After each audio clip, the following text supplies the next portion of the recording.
We've been fighting on many fronts on our huge territory. We've been fighting the uranium mines that they've done 35, 40 years ago up in northern Saskatchewan. Recently, the Saskatchewan government deemed part of Unist'ot'en territory a sacrifice zone, where eventually they want to relocate all the people out of there because they're making nuclear waste storage facilities on our territory. They want to drill into the Canadian Shield, which is rock.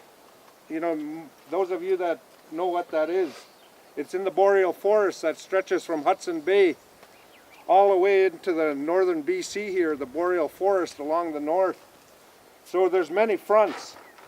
Cold Lake, Alberta, dealing with oil and gas.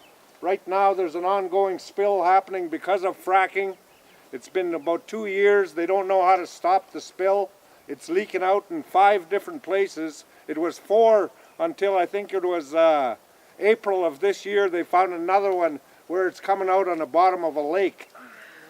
So it's really messed up situation. We have so many fronts. Up north, further north on Dene, they've done the gold up in Yellowknife and Great Slave Lake. They left behind a big mess. They've done uranium mining, and of course the tar sands in Fort McMurray. The oil that the tar sands reach from Fort McMurray, from the Athabasca River, go all the way down to Lloydminster, Saskatchewan. And where I'm from is Cold Lake. And there's also an air weapons range there in Cold Lake that was created in 1952. So we're fighting the D&D, Department of National Defense. So there's many fronts, and it's hard to center on one place. But we are divided. That's not a secret. We do have different motives.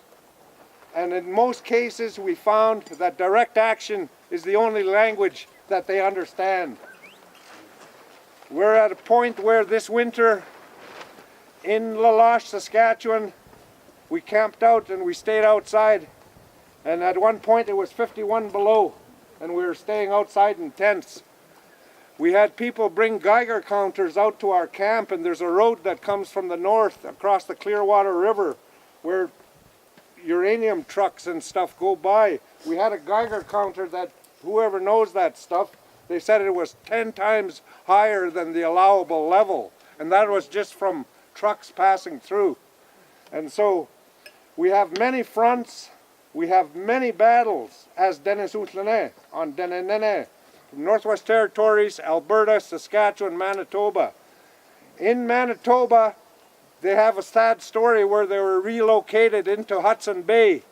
In 1952, they moved them off of their traditional territory and they dropped them in Hudson Bay on a shore in the wintertime with a pile of coal and a few boards to build themselves shacks. Many people died, many people perished in that struggle in 1952.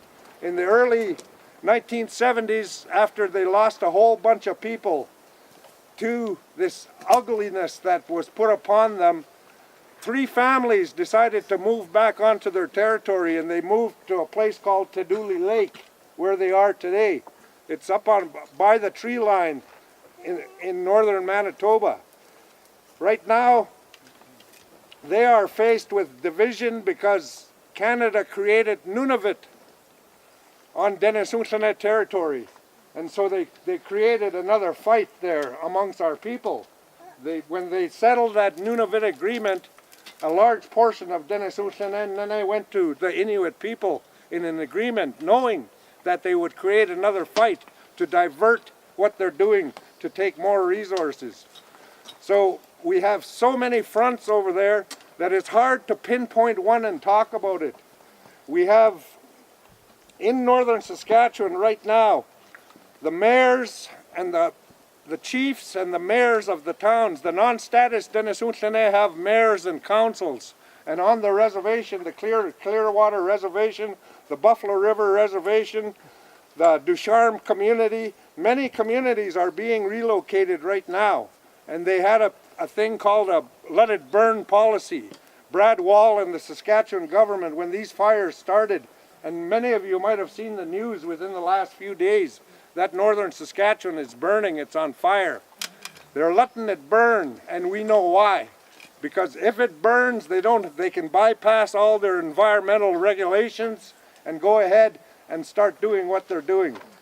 So that's what we talked about a little bit last night. And simultaneous action from the many parts of Turtle Island is something that I stress. And you don't have to be Indigenous to do it. You don't have to come from a reserve or a territory to do simultaneous actions. Their head offices are in these cities. Oil and gas head offices are in Calgary. It's like Dallas, Texas of the north. So we're fighting against Canadian natural resources. They're the ones that did the spill. We have Husky, we have Esso, we have BlackRock, we have all the companies in our territories. Right now, off of the top of my head, I cannot pinpoint the name of them companies that want to bury nuclear waste and those fission rods that Camco? come from all the... Is it Camco? Cameco, that's right, Cameco. And so, as Unist'ot'en people, we've been bombarded because our territory holds the uranium, the gold, the diamonds, and of course the oil and gas. In Fort McMurray, the Unist'ot'en and their allies and their neighbors, the Crees, right now have many medical problems, high rates of cancer, 11 different types of cancer in Fort Chipewyan alone. And that's where the Athabasca River goes from Fort Mac into Athabasca Lake. So there's many, many issues, and I have to stress that keep your ears and your eyes open on what's going on in northern Saskatchewan, because they have deemed it a sacrifice zone where the Unist'ot'en will be relocated again.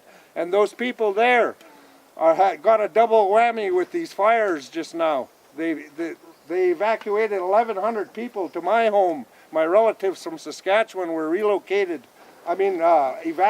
and they're all in a big camp outside in Coal Lake on my reservation. So there's a lot of stuff going on, and I'd like to thank the opportunity just to quickly brief you on what we're facing as Unist'ot'en. Masicha, Salatine.